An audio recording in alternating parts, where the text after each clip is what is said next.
El pasado jueves, la Junta de Gobierno del Banco de México tomó la decisión unánime por parte de todos sus miembros de bajar la tasa de referencia de interés interbancaria a un día a un nivel de 4%. Al argumentar las razones detrás del recorte, explicaron que la actividad económica en México mejoró durante el cuarto trimestre a un ritmo ligeramente mayor al previsto, si bien permanece por debajo de los niveles previos a la pandemia en un entorno incierto y con riesgos a la baja, y subrayaron que las expectativas de la inflación general para el cierre del 2021 aumentaron ligeramente, mientras las de mediano y largo plazo se mantuvieron estables en niveles superiores a la meta de 3%. No obstante, también enfatizaron que el balance de riesgos para la inflación esperada es incierto. Pero este movimiento en la tasa de interés del Banco Central, ¿cómo se espera que impacte en la vida cotidiana de ahorradores y consumidores? ¿Qué le parece si consultamos mejor a un experto y de quien le comparto una semblanza? Felipe Mesa es licenciado en Economía por el ITAM y doctor en Economía por la Universidad de Minnesota. En 2009 recibió el premio Kenneth J. Arrow Prize for Junior Economist de Berkeley Electronic Press. Ocupó el segundo lugar en el premio Banamex de Economía en 2015. Ha publicado varios artículos en revistas académicas internacionales y arbitradas. Desde 2020 es miembro del Comité de Expertos de México, ¿Cómo vamos? Actualmente es director del Centro de Análisis e Investigación Económica y profesor de Economía en el ITAM, y le encanta dar su clase de Economía Internacional. Doctor Felipe Mesa, muy buenas tardes, muy agradecido con la distinción. Hola, ¿qué tal, Raimundo? Muchas gracias por invitarme a tu programa nuevamente. Es un gusto estar aquí. Gracias, doctor Mesa. Bueno, pues, ¿quién mejor que tú para que desde el Centro de Análisis e Investigación Económica de ITAM nos indique por qué estas argumentaciones de que ahí vamos hacia adelante con la inflación en el rango del 3% y ahí vamos con lo que Banco de México está haciendo en materia de tasa de interés, y quién mejor que tú para ponerlo en cuentas claras? Sí, pues mira, te digo lo que pienso. Sí. Digamos, en primer lugar, ¿por qué el Banco de México decidió reducir la tasa de interés en 25 puntos base?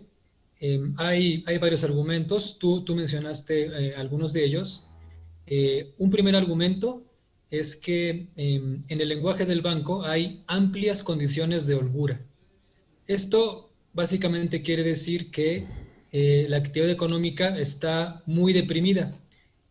Cuando el Banco de México dice que hay amplias condiciones de holgura, esto quiere decir que ha hecho una medición.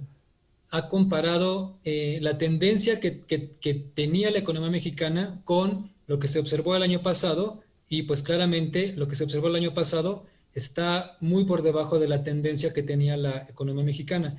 A esa diferencia es a lo que llama brecha del producto u holgura en los documentos del Banco de México. Entonces, en pocas palabras, en este momento la economía mexicana está funcionando varios puntos porcentuales por debajo de su tendencia de crecimiento. Ahora, ¿cómo interpretar esto en términos de política monetaria? Cuando hay una holgura amplia, entonces hay menos presiones inflacionarias por el lado de la demanda agregada, por el lado del gasto en consumo e inversión, y por tanto, pues es más probable que el Banco de México reaccione bajando tasas de interés para incentivar la actividad económica con menor preocupación de tener un efecto inflacionario.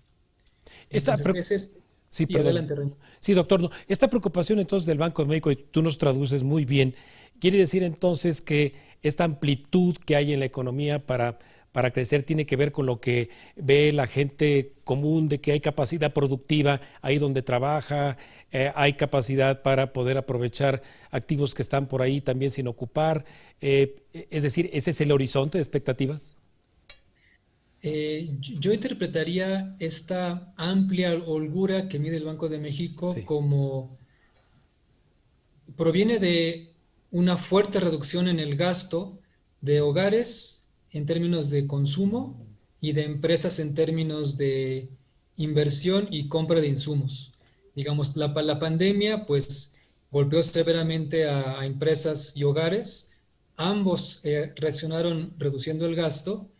Por tanto, hay una contracción en la demanda agregada, y eso está generando una economía mexicana que está funcionando por debajo de la tendencia que tenía hasta 2019. Entonces, digamos, quiere decir este indicador que estamos con una época de bajo gasto en la economía. Eso fue lo que pasó en el 2020. ¿Sí? Bien, doctor, y obviamente el movimiento en esta tasa de referencia del Banco de México impacta a las expectativas de ahorro. Nada menos hoy en la mañana dio a conocer el Banco de México los resultados de las subastas de CETES en 4.01, 4%. Esto desalienta entonces a que el ahorrador siga depositando sus recursos y prefiera gastarlo ante una inflación que se dice está en su rango. Sí, efectivamente, cuando el Banco de México decide ajustar la tasa de interés, la interbancaria a un día, tiene un efecto pues muy grande en varias tasas de interés de corto plazo en la economía mexicana. Sí. Por ejemplo, la tasa de CETES a 28 días pues se mueve siguiendo prácticamente a la tasa interbancaria y por tanto se mueve siguiendo a la política monetaria del Banco de México. Y efectivamente, uno de los efectos que podemos esperar está cayendo el incentivo a ahorrar debido a esta reducción en la tasa nominal de interés con una inflación que está estable. ¿Okay?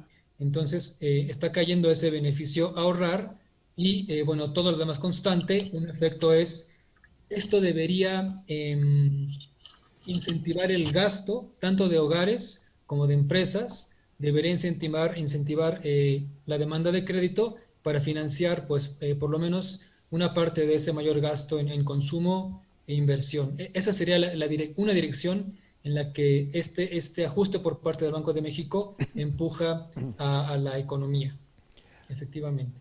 Doctor, Sí. entonces en ese horizonte hacia el mediano plazo, ¿de cuántos años en los ejercicios, sobre todo econométricos, que tú acostumbras a hacer, estamos hablando de una recuperación a los niveles previos de la pandemia? Ok, muy bien. Entonces, el año pasado, con datos sin ajuste estacional, pues caímos 8.3%. Para este año, bueno, hay cierta divergencia con respecto a qué tan rápido va a crecer México. El Fondo Monetario publicó un pronóstico que suena optimista, si recuerdo bien, por arriba de 4%. En las encuestas que hace el Banco de México y la que hace un banco privado, pues también estoy observando un incremento en cuánto crecimiento se espera. Pero digamos, si crecemos al 4% este año, no estaríamos recuperando para el nivel que teníamos antes de la pandemia. Si en el año 2022 creciésemos al 2.5%, que es aproximadamente la expectativa, Sí. pues tampoco recuperaríamos el nivel de PIB que teníamos antes de la pandemia.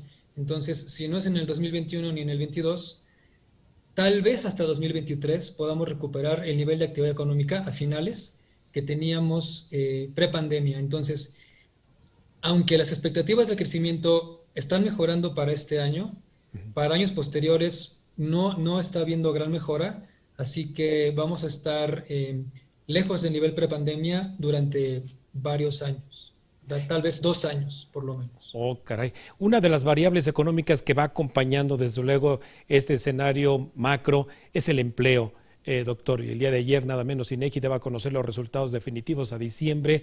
En este crecimiento entre que este año nos recuperamos y el siguiente 2.5, el empleo, ¿hacia dónde vamos en materia de empleo, doctor?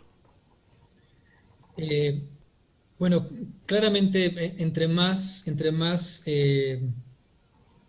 débil sea la recuperación de la actividad económica, pues simultáneamente más débil será la recuperación del empleo. Digamos, todavía estamos a principios de año, faltará por ver si el comportamiento del empleo es como en crisis pasadas o si tiene alguna característica un poco más persistente en su debilidad, lo cual sería pues muy negativo porque probablemente también estaría involucrado un bajo crecimiento de los salarios reales. Entonces, la política monetaria, el cambio que hizo el Banco de México, digamos, apunta en la dirección correcta porque tenemos una inflación estable, las expectativas están estables en 3.5%. El Banco de México tomó una medida que debería impulsar un poco la actividad económica, pero yo creo que hay que tomar otras medidas para pues, que recuperemos más rápidamente el nivel prepandemia. Y esas medidas tendrían que ver con incentivar la inversión privada. Claro. Doctor, y si esos incentivos no ocurren ante un ambiente como escuchamos una mañana sí y otra mañana no, contrario a la expectativa favorable hacia los inversionistas, ¿Banco de México se atrevería a hacer más recortes? Digamos, el consenso entre analistas está apuntando hacia 2 recortes más este año, para quedar en 3.5% a finales de este año, y eso nos daría una tasa real aproximadamente igual a 0.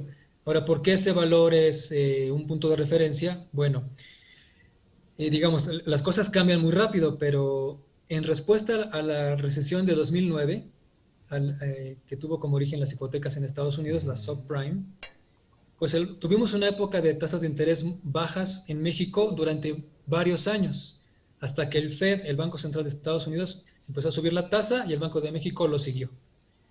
Bye. Entonces, antes de esa subida de tasas que hizo el banco, pues la tasa real en México era muy pequeña, era aproximadamente 0. Y yo creo que ese sería el punto en el que el Banco de México muy posiblemente deje de reducir tasas. Vaya, doctor Felipe Mesa. Bueno, pues si ocurren obviamente en el corto, en el mediano plazo estos ajustes, te estaremos molestando porque además leemos continuamente lo que publicas desde ITAM y además, bueno, pues te seguimos en Twitter, como estamos invitando también a nuestro auditorio a que lo haga. Muchísimas gracias, doctor Felipe Mesa. Te agradezco muchísimo esta tarde habernos concedido estos minutos. Muchísimas gracias, Raimundo. Un gusto estar en tu programa, cuando tú me digas. Gracias, doctor. Te agradezco mucho. Bueno, pues ahí lo tiene. En lo inmediato, las tasas de rendimiento al ahorro incluso ya bajaron el día de hoy, como también ligeramente las que se aplican a los préstamos, esperando que la economía se reactive a través del consumo. Antes de ir a una breve pausa, les recuerdo nuestras redes sociales de la Agencia Mexiquense de Noticias para que nos siga en Facebook y en Twitter, @AMX Noticias y @Raimundo Tenorio.